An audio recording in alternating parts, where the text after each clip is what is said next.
You know, welding, it's all about creating strength, right? Joining two pieces of metal to make them one strong piece.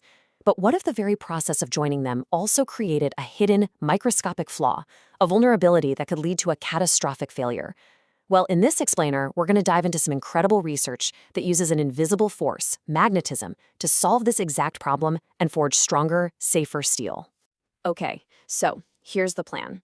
First, we'll pinpoint that hidden weak spot that welding can create. Then, we'll check out this really innovative magnetic fix that researchers came up with. From there, we'll see exactly how they put it to the test, dive into the nitty-gritty results, and finally, explore what this all means for the future of how we build things. All right, Section 1, the welding weak spot. Our story really begins with a strange paradox at the heart of metallurgy: how the very process of making metals stronger can also be the thing that makes them fail. Now, this question is absolutely critical, especially when you're joining high-performance stainless steels.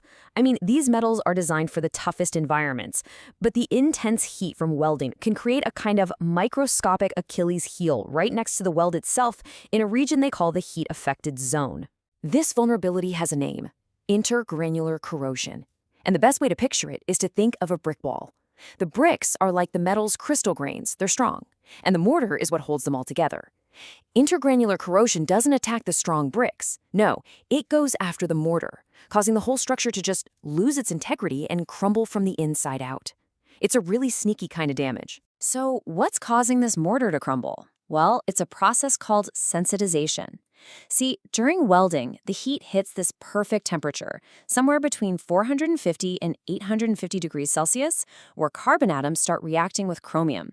Now, chromium is the special ingredient that gives stainless steel its rust-proof superpower.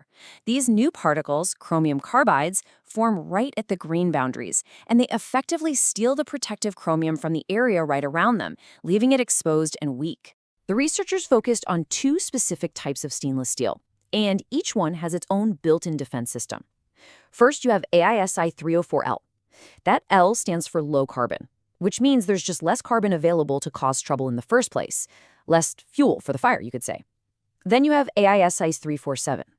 This one's called a stabilized steel. It has a secret weapon: niobium. Niobium loves carbon even more than chromium does, so it basically acts like a bodyguard, grabbing onto any free carbon before it can react with the chromium. So the big challenge is, what happens when you try to weld these two totally different steels together? So we've got our problem, a tiny flaw that weakens a weld from the inside. But what if the solution wasn't a different material, but an invisible force? Let's take a look at the very cool fix these researchers came up with. This is the core idea, the big what if. What if you could use an external magnetic field to gently stir the pool of molten metal while you're welding? The theory is that this invisible stirring action could mix everything up just enough to disrupt the conditions that allow that weakness, that sensitization, to happen in the first place. Let's break down exactly how this is supposed to work. First, the magnetic stirring could actually shrink the size of that vulnerable heat-affected zone. Second, it could physically break up the formation of big, coarse grains, leading to a much finer and stronger structure. And the main goal of all this mixing? To make sure those dangerous chromium-depleted zones, the weak spots, just don't get a chance to form. It's a really compelling theory, right? But great ideas are one thing. You have to prove they work. So, Section 3, designing the experiment. Let's see how the researchers put their idea on trial. The experimental design was beautifully simple and super effective. They took plates of our two steels. First, they welded them together using a standard method called submerged arc welding. That's our baseline, our control group. Then they did the exact same weld, but this time they switched on the external magnetic field. Finally, they just took samples from both welds to do a direct head-to-head comparison. Now, this wasn't just a matter of, slapping a refrigerator magnet on the side. The researchers used two electromagnetic coils and positioned them very precisely at a 45-degree angle to the weld. This setup created what's called a magnetic gradient, a carefully controlled field that produces that crucial stirring force they were after. Section 4, microscope and machine results. The experiment is done, and now it's the moment of truth. Let's dive in and see what the evidence revealed. Okay, so looking under the microscope, the results were immediately striking. In the conventional welds, you see exactly what you'd expect: big, coarse, clunky grains in that heat-affected zone. But in the weld made with the magnetic field, Whoa, the grain structure is completely different. It's so much smaller, finer, and way more uniform. This is the first piece of hard evidence that magnetic stirring had a huge physical effect. And they were able to put a number on it. Get this. For the 347 steel, the magnetic field resulted in a staggering 337% reduction in the average grain size in that critical zone. I mean, that's not a minor adjustment. That's a complete transformation of the steel's fundamental structure. So a finer grain structure looks cool, but does it actually make the steel stronger? Oh, absolutely. This chart shows the results from an impact toughness test, which basically measures how much of a punch a material can take before it breaks. For the 347 steel, the conventional weld absorbed 70 joules of energy. The weld made with the magnetic field? It absorbed 89 joules. That finer grain structure makes the material tougher and way more resilient. But this right here, this is the real payoff. This is the result of the corrosion test that directly measures how sensitized the steel is. See that dotted line? A value above 0.05 means the material is vulnerable to that intergranular corrosion. Now look at the conventional weld. Its value is 0.055. It failed the test. And the magnetically stirred weld? 0.013. It passed with flying colors. Not even close. So the conclusion here is just undeniable.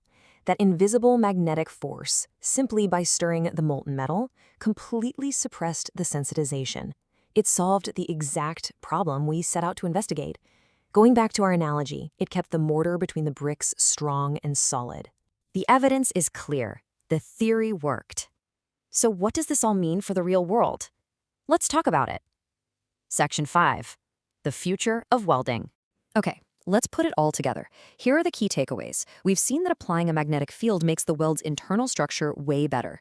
We know that this, in turn, improves its toughness and durability. But the headline, the biggest news, is that it can completely eliminate the threat of intergranular corrosion. And this effect was particularly powerful in that stabilized 347 steel. And why does this matter so much? Because stronger, corrosion-resistant welds means safer, more reliable parts in places where failure is simply not an option. Think about nuclear reactor components, high-pressure vessels in chemical plants, or critical pipelines in the energy sector. This kind of technology could literally extend the life and, more importantly, enhance the safety of our most critical infrastructure. And this leaves us with a fascinating final thought. This research took a fundamental problem in metallurgy and solved it, not with some new exotic material, but with a new perspective, by applying a force from physics. It really makes you wonder, doesn't it? If an invisible magnetic field can fix a problem at the microscopic level, what other massive challenges in manufacturing and materials science are just sitting there waiting for us to approach them from a completely new and unexpected angle?